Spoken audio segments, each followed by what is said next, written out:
கோலத்தில் ஈசனும் தெற்கு பார்த்த கோலத்தில் அன்னை பாலாம்பிகாவும் அருள்பாலிக்கின்றனர்.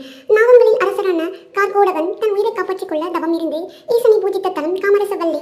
கார்கோடகன் பூஜித்த ஈசனான சவுந்தரேஸ்வரர் பின்னாளில் கார்கோடேஸ்வரர் ஆனார். புராணங்கள் ஒரு பக்கம் இந்த கதைகளை சொன்னாலும் ஆலயத்தில் அமைந்த சுமார் 45 கல்வெட்டுகளும் காமரசவல்லி ஆலயத்தின் புராதனத்தை நாம் பிரமிக்கும் வண்ணம் எடுத்து சொல்கின்றன. காமரசவல்லிக்கு திருநள்ளூர், கார்கோடீஸ்வரம், சொல்கர்வைதி மங்கலம், ரதிவரபுரம், காமரதிவல்லி என்ற பல பெயர்கள் இங்குள்ள கார்கோடீஸ்வரர் திருக்கோயில் சுந்தர சோழன் என்கிற ராஜ கேசரிவர்மனால் கிபி 962 ஆண்டு கட்டப்பட்டது. தஞ்சை பெரிய கோயிலை கட்டிய ராஜராஜ சோழனின் தாத்தாவே இந்த ராஜகேசவர்மன் ஆவான். கிபி 1260 ஆண்டில் பூசல மன்னன் வீரராமநாதன் என்பவனின் தளபதி ஸ்ரீரங்க தண்டநாயக்கரால் இந்த ஆலயம் சீர் செய்யப்பட்டது. சோழர்கள் தவிர பாண்டியர்கள், பூசலர்கள் போன்ற மன்னர்கள் வழி வழியாக இந்த ஆலய வழிபாட்டில் சிறப்பு கவனம் செலுத்தி வந்திருக்கிறார்கள். சுந்தர சோழன், உத்தம சோழன், முதலாம் ராஜராஜன், முதலாம் ராஜேந்திரன், முதலாம் குலோத்துங்கன், விக்ரம சோழன், 2ஆம் மற்றும் 3ஆம் குலோத்துங்கன், ராவர்மன் போன்ற மன்னர்கள் தங்கள் காலத்தில் காமரசவல்லி திருக்கோயிலை நிர்வகித்து வந்ததாக கல்வெட்டு